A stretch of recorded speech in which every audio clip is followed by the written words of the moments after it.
Do you know where we get the word universe? It's from Latin. You combine uno, meaning one, and verse, meaning to cause to turn. So we're all turning together.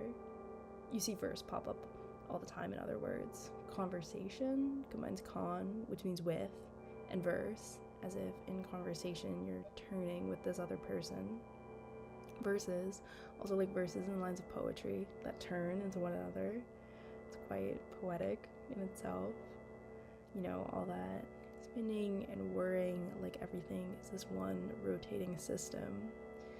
And then I think of processes of definition too. I prefer my path to definition to be much like an airplane's descent, slowly circling and narrowing in. But then what if the plane never lands? What if you build your home and situate your art practice in the air?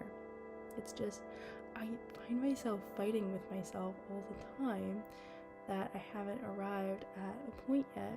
But then at the same time, I'm in this conflict between continuum and evolution, or maybe consistency and evolution.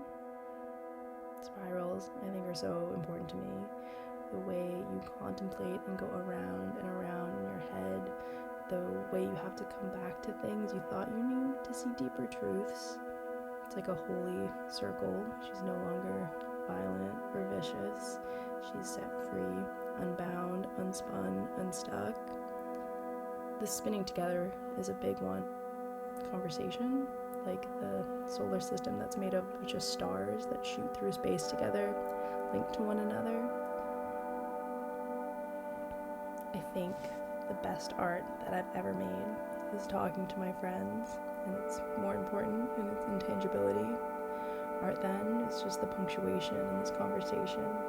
It landmarks the discovery of ideas, but is never final. The things you make and look at are a tiny sliver of an invisible structure, like you can only see the curtain facade of a cathedral made of air. The air between us. We really, really do talk